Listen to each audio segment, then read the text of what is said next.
Hey everyone, and welcome to Hero's Journey Physio Fitness. Our mission is guiding people to reclaim their health and become self-reliant. I'm your host, Dr. Cameron Hogue, and joining me is my co-host, Annabelle Rios.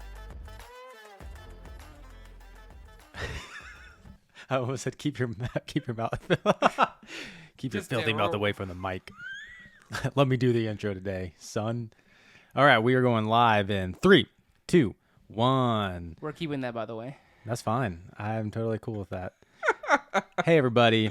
I did rock, paper, scissors with Annabelle today, and I beat him, so I get to do the intro. So Annabelle's taking a seat in the passenger side, and he can just listen to what I got to say today. He thought it was easy, but... It was not easy. I don't know what I said at the beginning. I think he recorded it, but that's fine. We'll keep it in there. Hey, everybody. We have another episode out today. It is the 8 reasons on why 90% of diets fail. But as Annabelle says, you know the drill. Like and subscribe to the podcast. And hey, if you're a listener and you have social media, give us a follow. We'd love to interact with you and for you to be able to give us some feedback and everything. We did get some feedback on last episode. Annabelle brought up that we had gotten some new mics and asking to get some feedback on the audio quality and all that kind of stuff. And we even got some good feedback on, Annabelle is a little bit louder than me. He just has he's just got that booming voice.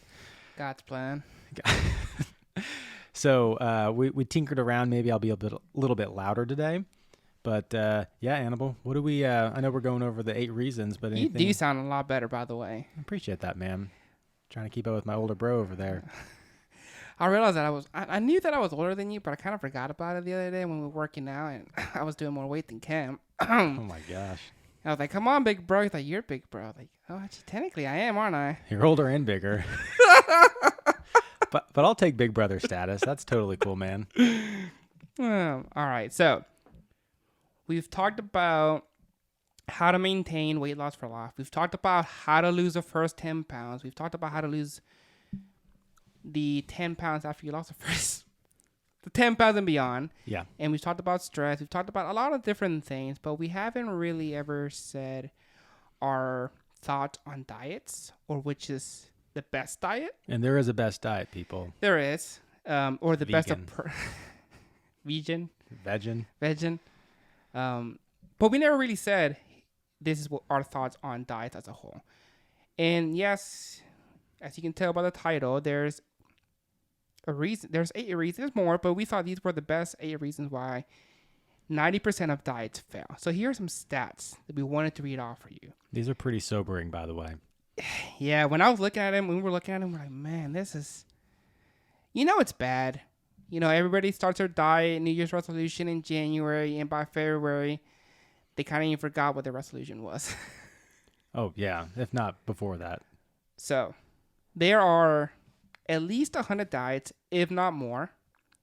That's the first stat. I bet you there's more every day because people are getting famous off of critiquing a diet and then making it quote like their own and branding it something. I think I saw the other day. I say the other day, it's probably like a while back. There was this new one. It was like paleo and vegan combined. I can't remember what they called it, but it was... Pale Veg. It was something like that. What's the other stat, Cam, that's...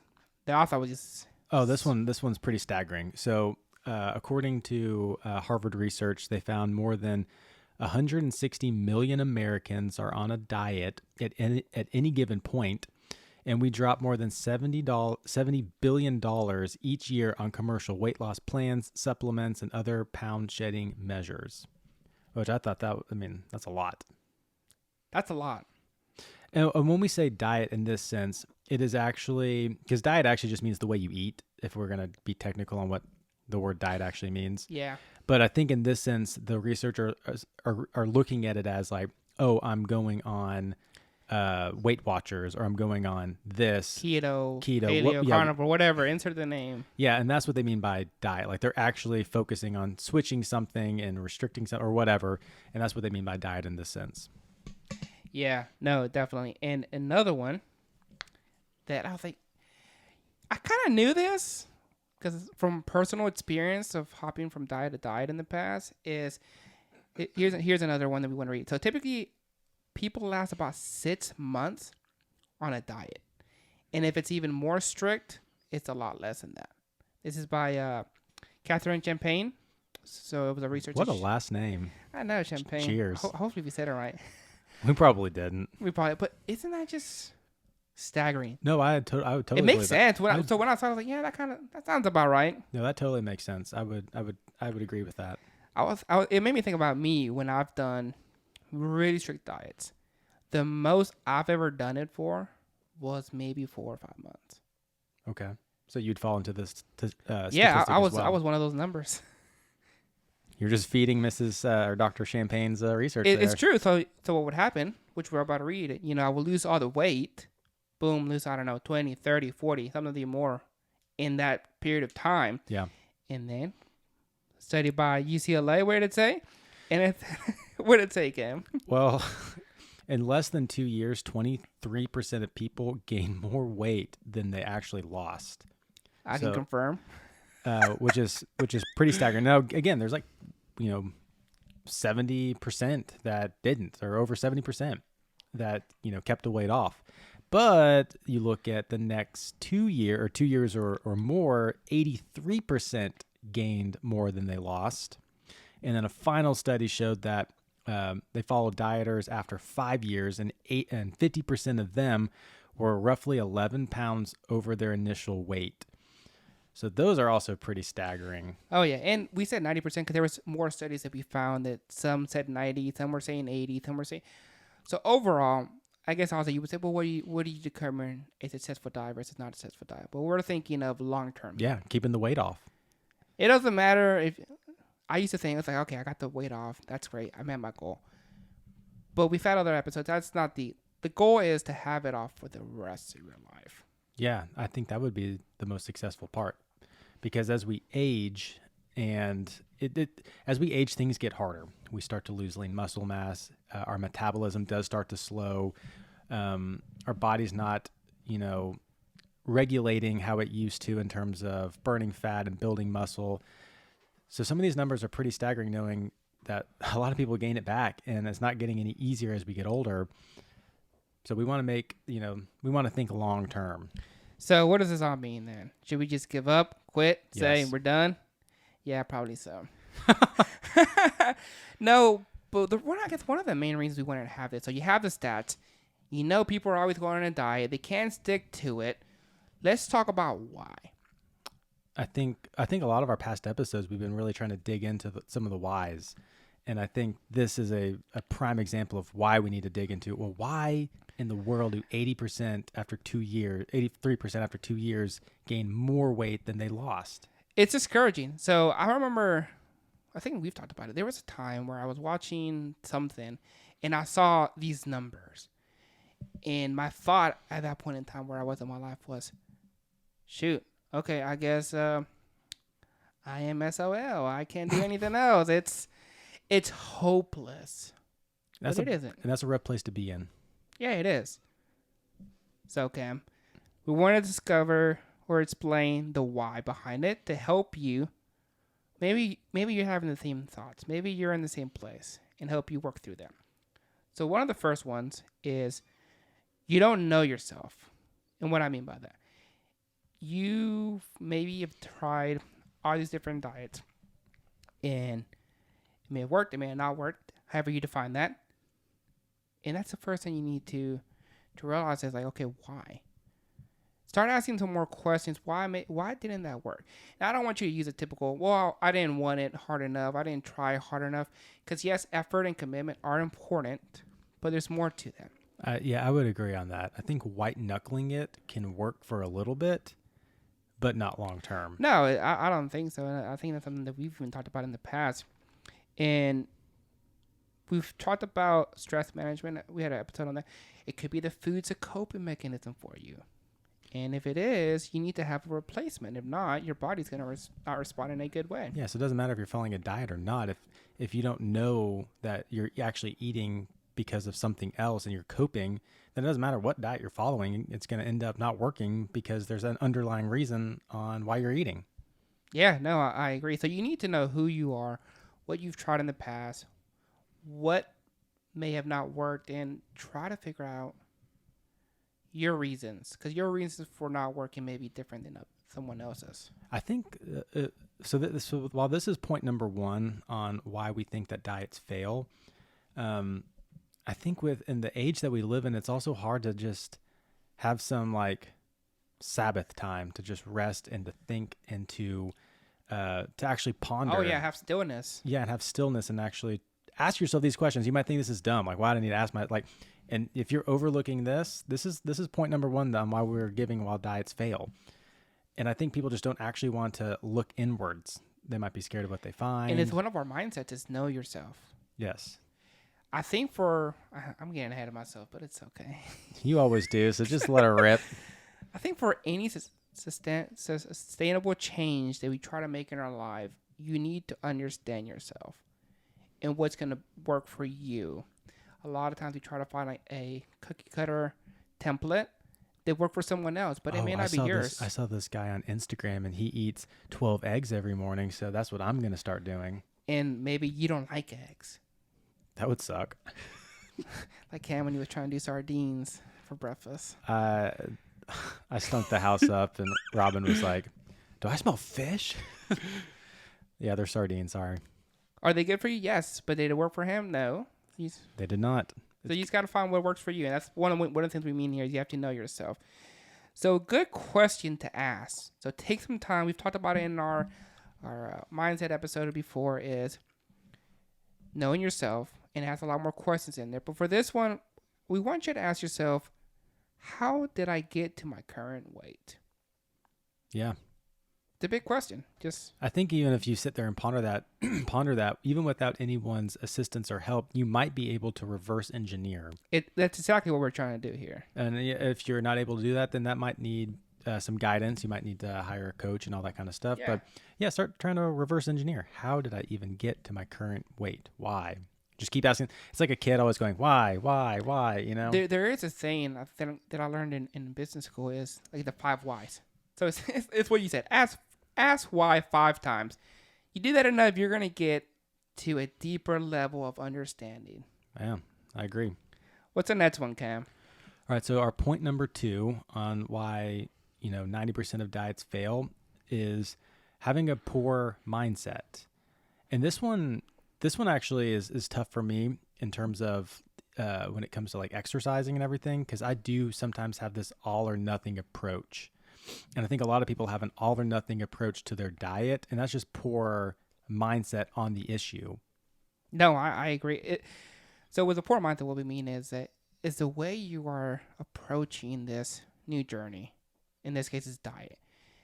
I am 100% with you. If I didn't do it completely right, I'm stopping. I'll start next week, even though there's 5 days until next week. There's something about starting on a Monday. It just feels magical. It's going to solve everything. I'm going to set the week up right. Monday. And then if you mess up Tuesday, you're like, shoot, I guess I got to try next week. And that's what we have, like, our 2-day rule. It's like, all right, we're not seeking perfection. We're just trying to improve every day. Yeah. Yeah, this one's a big one. And again, it's not sexy. These first 2 points aren't sexy. It's like, well, give me the secret pill. Give me the thing that I need to do. And it's like a lot of this stuff is looking inwards. A lot of this stuff is actually getting the right framework for how you should even view a diet. Mm-hmm. So mindset 2 is the framework. No, absolutely. I think another one too is that there's a diet mindset that we've kind of talked about a little bit. And one of the other things too is maybe you don't believe you can actually change. Oh. That deep despair of hopelessness of, I guess I'll try this other diet. I've tried all these other diets and the diets aren't working. Here's a powerful tool for you, my friends, that I learned, that I incorporate. It's we've talked about growth mindset before in our mindset episode. Check it out. We'll put it in the show notes. It's by the same author, and it's this concept of saying either not yet or yet. So here's how it goes. I can't seem to lose weight yet. Because when you say I can't seem to lose weight, it implies this permanence, like it's forever. You're speaking a reality over yourself. Exactly. But when you say yet, it's almost like ... To be continued. To be continued. It's not over for me.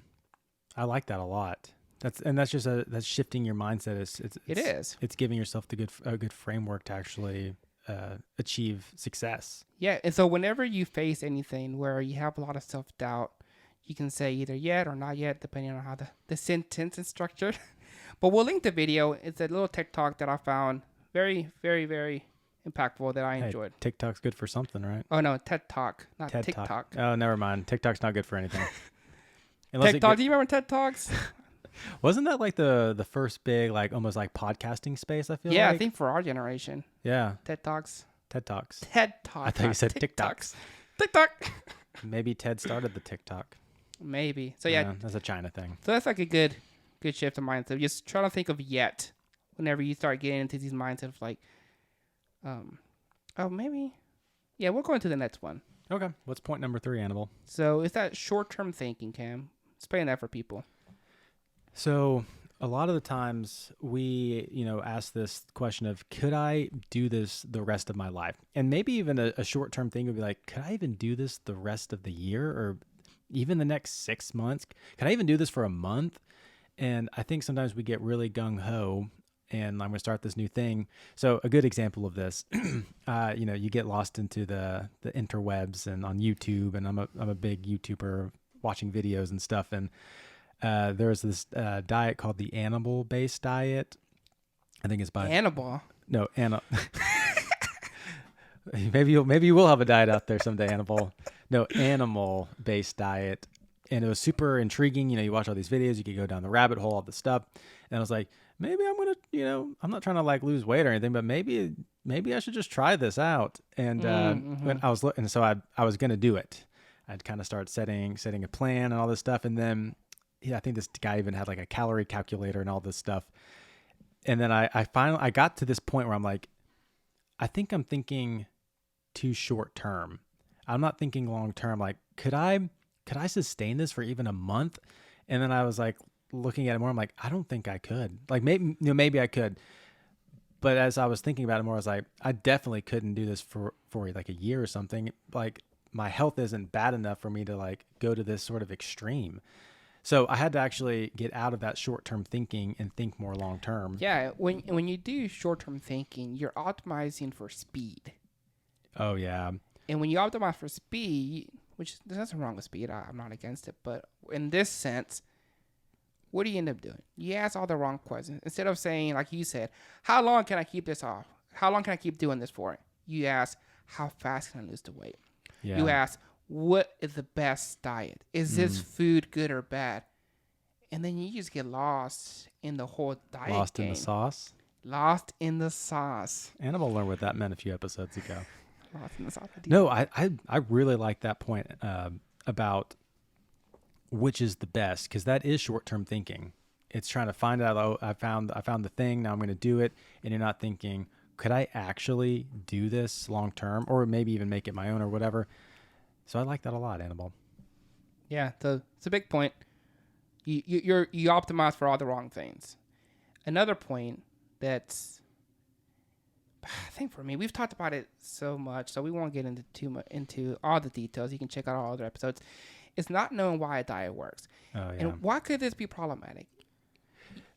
I think like because maybe people have tried stuff in the past and this new thing they saw online or whatever. There's just something that I don't know. And if I knew that one thing, that seed oils are the cause of my fatness, or this is the cause of my weight gain, then everything is going to, and we are saying that we need to eat healthy and all this kind of stuff. Mm-hmm. But I think not knowing, thinking there's like some sort of voodoo or, secret that as soon as I start this, that's why I'm going to start losing the weight, or this magic food.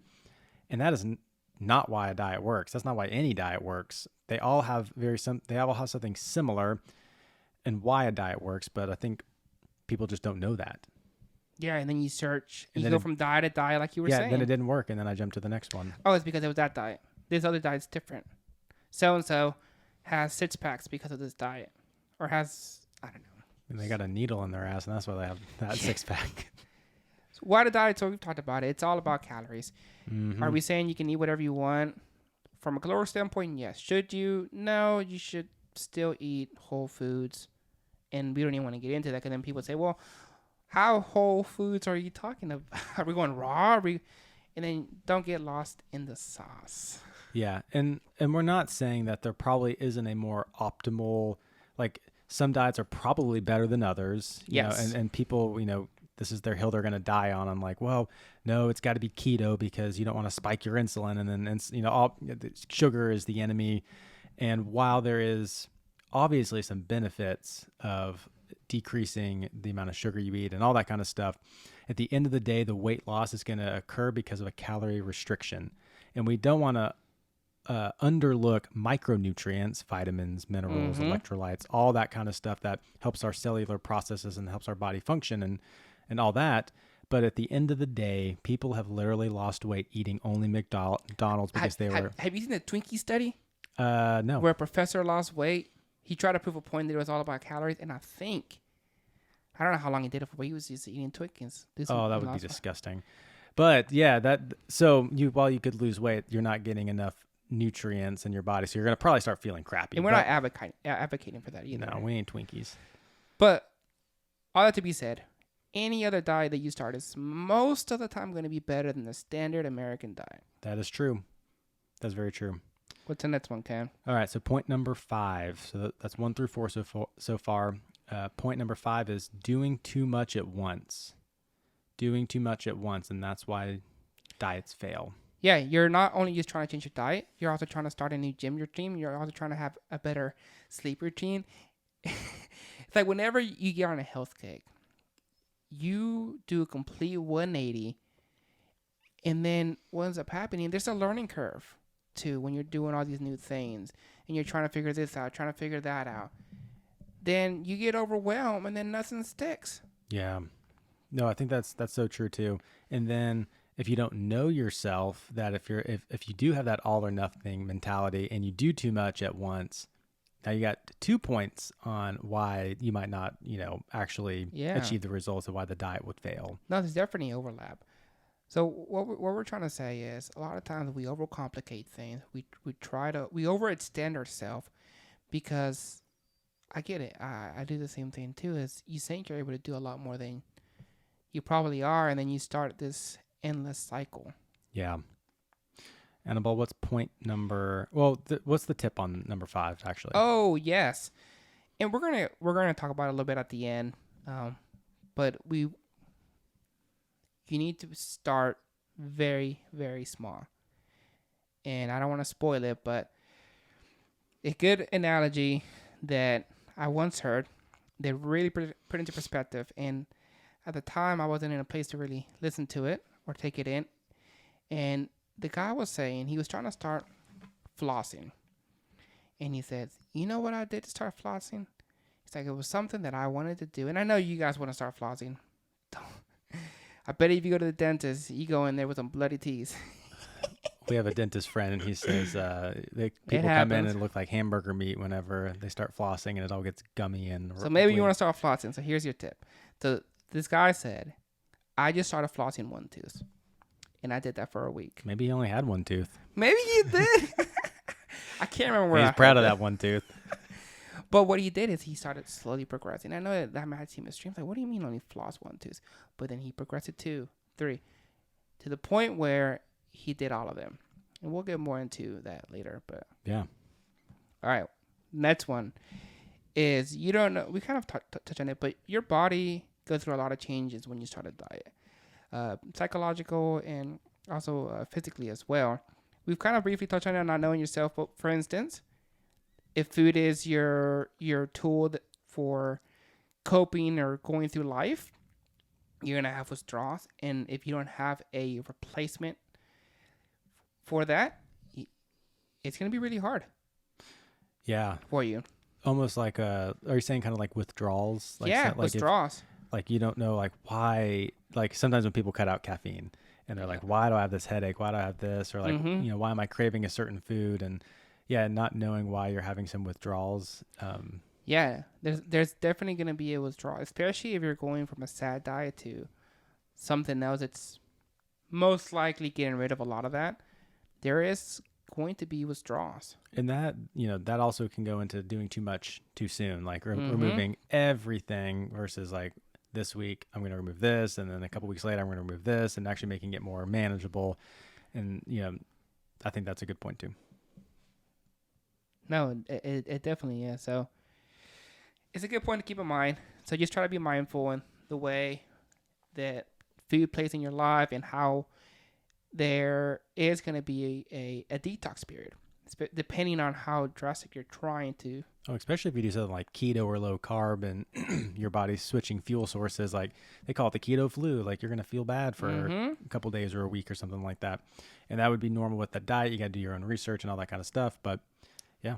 And again, like I said, you're trying to do too much. It's a learning curve. And then you say, I give up. This diet isn't for me. And then move on to the next. And with that said, another issue that we see is they're too restrictive. Yeah, point number 7 is they're too restrictive. Some diets are just, darn too restrictive. And yes, it may work for those individuals. Yes, and maybe they made it their habit, their lifestyle. Great. Good for them. But for most, it's not.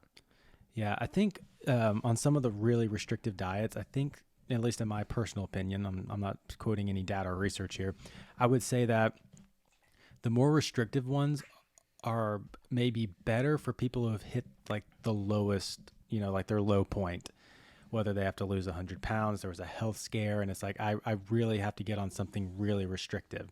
While some other people, it's like, I've got 15, 20 pounds, maybe 30 pounds to lose. I'm just trying to get back in shape, general health, and you go on too restrictive of a diet. It's like you haven't hit that lowest point yet to actually want to follow it. Oh, I agree. And that's the same. The diet should fit you and whatever your conditions may be. Yeah. In the life phase that you're in, like, Are you single? Are you married? Are you cooking for one? Are you cooking for two? Do you have kids? Like, so there's a bunch of different things on, or what kind of foods do you like? Or when do you eat? Like you might work night shifts and, all that kind of stuff. No, absolutely. And maybe you're eating foods you don't like. You don't like sardines, but this diet calls for sardines every morning. I really tried, Annabelle. I really tried. Are you really going to do that for the rest of your life? No. They said I'd live forever. And we've So the tip with this is, we've talked about it in other episodes, and we'll link them below, is you need to create your own way of eating that fits you. But you're going to ask, well, what should I even eat? Try to aim for whole foods in the aisles, and try to eat protein. Yeah, we have other episodes on what to eat and everything. And Annabelle says is if you can get some go-to meals, like things that you already know what's in them, you already know you feel good when you eat them, maybe it's cheap, whatever it is, the more meals that you can kind of create and make your own that you actually like, I think, and we believe, that's going to allow you to be more consistent. That long-lasting approach. Right. Yeah, especially if you like it, you'll eat it more. Oh, yeah. If everything tastes like a spicy chicken sandwich from Chick-fil-A, oh, boy. I'd eat that all day long. The last one that's my favorite. Point number 8. Not my favorite, but it's happened to me, is you are looking for a silver bullet. You know how you know if you're looking for a silver bullet is if you're online, maybe, I don't know, Instagram or YouTube, and you're constantly looking at new diet videos or weight loss things, and you're kind of going, one to the next, and really trying to be like wooed by, ooh, this person said this, or that person said that. And you're basically searching out on the internet for that silver bullet that you believe is going to help you. The best diet, the best is dare I say perfect. I know. Well, a bunch of that is just crap. It's just clickbait. The perfect diet, and you click on it. The best diet for 40-year-olds. Click. So some of that is just marketing, and we fall for it. Yeah, I think we ask too much of a diet, and I think I would like to compare this to money. A lot of times when you're not in a financially stable situation, and I do want to be gentle as this, you think that it's going to solve all your problems. And I would say for money and with health, yes, losing weight, yes, getting money will solve the money problem and the health problem. But it is not going to solve every single problem that you have. That could be that maybe your individual is always stressed out. Maybe you I don't know, have other issues in your life. Yeah, I mean, I think what a lot of people say about money is like money only enhances who you are. So if you're a greedy person, you're only you're gonna be a rich greedy person, or if you're a generous person, you'll be more money to give away. And I do think that people are. I mean, you will feel better. You will, Yeah, yeah. you'll Oh, definitely yeah, feel you better. feel But better. I mean, like the diet's not gonna help your relationship. Yeah. So sometimes I think people think that once they find that perfect diet, then everything is gonna fall into place. So. No, absolutely. And all we wanted to say is health as a whole, it's not just about a diet. It's more than that. And it encompasses you changing your lifestyle. It includes exercise. It's just overall it's a holistic well-being where we need to focus on our mind, body, and spirit, not just diet. I mean, one of the very first episodes we talked about like what is health, and health incorporated, like we said, mind, body, and spirit. It was like a holistic approach on how you're doing, and not just nutrition, not just this, not just that. It's like everything feeds into your health. You know, it's like the whole water analogy. Like when you don't have water, it's everything to you. But then once you have water, it's kind of, it's whatever. And I think we were even talking about maybe doing an episode why health shouldn't be everything. Yeah, no, we were thinking about making an episode on this. Like, stop making health your god or your religion. Yeah, and like I get it, it's important. It should be, but it shouldn't be everything. It's not gonna solve everything. There's just a part. It's part of the puzzle. Why don't you do a quick recap, Doc? Okay, so I think rather than just resorting to diets for weight loss, I think we need to start focusing on making small lifestyle changes to promote, like we just said, overall well-being. And I think if we're able to prioritize that, it's going to help us be sustainable, make sustainable routines, versus just like a temporary diet that apparently from the research is going to last less than 6 months. Yeah. And so yeah. What does that mean? No more diets, guys. No, that is not what it means. I think part of it is just being aware of. Well, I guess when I say diets, I mean in the way that people typically say, Right. which is this restrictive. I'm going on a diet to get ready for the beach, to get ready. That's what I mean. But yes, diet in the way of, maybe I want to reframe and say, you need to create your own way of eating. Okay, so if we have talked about why 90% of diets fail, and we gave you 8 reasons on why, what are we saying they should do, Annabelle? Yeah, that's kind of what we're getting at is you need to create habits. You need to create keystone habits. What's a keystone habit? So in the book, Power of Habits, Charles Duhigg, he states that a keystone habit is a habit that once you create it, it has a downstream effect that impacts all areas of your life. And so that's like, okay, that's great. So if you do this, it should, I'll say should, feed into other aspects of your life. So what are these then? One of the ones that he mentions is exercise. It was found that if you start exercising, that immediately leads to increasing your patience, being less stressed, being more productive at work. It just has a cascade effect. You're more likely to make better decisions. Okay? Yeah. So why are we saying that? We're saying that if you start exercising, it's going to help you to, yes, you'll get in better shape, but it's going to help you make better decisions overall, which will get you to what? Your goal of losing weight. That's the goal, right? Isn't that why most people start even a diet? Yeah, I mean, one of our guests, we asked him point blank, like, what is your diet philosophy? And he said, my first diet philosophy is getting people in the gym 3 times a week. And we're like, and people are like, whoa, I asked you about food. He's like, I know. I want you to get in the gym 3 times a week. Once you can be consistent with that, then we can start talking about diet. And I think to Annabelle's point here is like, as you start to exercise, it's going to make you less stressed. You're going to feel hungry and want to eat better food. You're like, if I just did this, why am I going and eating, 3 cheeseburgers from McDonald's? Like, I want to actually try and fuel myself. So I thought that was just kind of interesting. His approach was get in the gym, and then we can start talking about. It's like, I think he kind of hit on this, And what's interesting that he said is, he says he tries not to make intrusive changes. Okay, it's kind of what we were talking about. You want to make a small change. Something that you know that you can stick to. Like for instance, I think he gave the Starbucks example. If you get a coffee that has like 400 calories, you just get a black coffee. Love black coffee. It's my fave. So you just pick something. So you're going to eventually be able to stack. You're not going to be doing too much. So you're not going to start a diet. You're not trying to fix this, fix that. You're only focusing on this, and that's it. Right.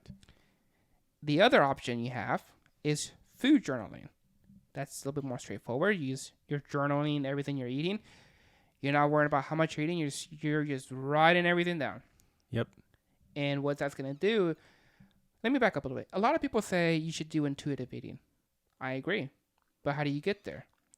You aren't born knowing how much food is in, I don't know, cereal, what the proper portions are. I've had a patient ask me, what is a vegetable? I'm not joking. She was asking me for diet advice and all this kind of stuff. And she's like, so like, what's a vegetable? I hear I need to eat more of those. And I was flabbergasted. I don't even say the word flabbergasted a lot, but Were they older, younger? Probably 60s. She was not in good Oh wow. health. I'm sorry I had to laugh, but No, I mean it is kind of funny, but I was hoping they're probably young, so So like there is a sense like you need to start writing things down, journaling. Sometimes it could be in a book or in an app, and you need to kind of start to understand like what is a calorie, what's a macronutrient, what's protein, what's a vegetable. Apparently, your portion, you don't even. The U.S. portion sizes are just a lot bigger too. right? And we're not saying that you have to literally track in an app or your food journal the rest of your life, but this is a good habit to start. So you can start seeing trends. Oh, I eat at 10 o'clock every night. Oh, I have, muffins every morning for breakfast. I guess I didn't really realize that was a habit that I had that I eat. Because a lot of times too, when you ask somebody, oh, well, what'd you eat today? Like, I just had, that was a salad for lunch. And then, okay, well, what else? And then I had a little snack, and then I had that. And you keep asking, and then you're like, oh my gosh, you actually had a lot more than you realized. And then you realize how much calories are in it. So it's a habit that once you build, is going to lead to other things. So we're not saying count. Yes, you're counting calories, but don't worry on like how much. You're just tracking. Just simply track. Don't do anything else. Right. And that's going to automatically lead to other changes in your life. Well, yeah, they found. So I think this is from that book you mentioned by Charles Duhigg, The Power of a Habit. I'm just going to read a part of the book here. It says, in 2009, a group of researchers funded by the National Institutes of Health published a study of a different approach to weight loss. They had assembled a group of 1,600 obese people and asked them to concentrate on writing down everything they ate at least one day per week. It was hard at first. The subjects forgot to carry their food journals or would snack and not write it down. Slowly, however, people started recording their meals once a week, sometimes more. Many participants started keeping a daily food log. Eventually, it became a habit. Then something unexpected happened. The participants started looking at their entries and finding patterns they didn't know existed. Some noticed they always seemed to snack about 10 a.m., so they began keeping an apple or banana in their desk mid-morning for mid-morning munchies. Others started using their journal to plan future menus. When dinner rolled around, they ate healthy meals they had written down rather than just junk food from the fridge. The researchers hadn't suggested any of these behaviors. They simply asked everyone to write down what they ate once a week. But this keystone habit, food journaling, created a structure that helped other habits to flourish. 6 months into the study, people who kept a daily food records had lost twice as much weight as everybody else. I want to back up a little bit. They started with one day in the week. And that's kind of like the whole principle of flossing 1-2s.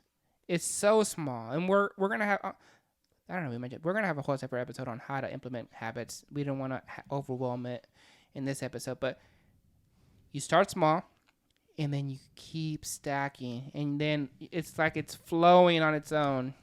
Yeah. So our call to action with this episode, if you might fall into one of those 8 reasons on why diets fail, or now you have the mindset to know why they fail, all we're asking you to do is to pick one of them, either food journal, journaling your food in a book or an app, and then get some training in. Start going to the gym. Yeah, I would change say nothing else. Pick one or two, either lift weights or start walking. Yeah. Preferably lift weights. We've got multiple episodes on why you should do that. But pick one of those. Start it off. Start small. And then we'll have an episode on how to form habits. Yeah, and it may seem really small. And don't get impatient. It's easier to stack over time than going hard for a week and then not going back for another 2 years. Bam. Bam. That's good stuff, Annabelle. You got anything else, Doc? No, just pick one of those and commit to it for a set time, 30, 60, 90 days, whatever you feel like you can realistically commit to. And as we always say, guys, remember that you are human. You should not seek perfection, but daily improvement. See you guys.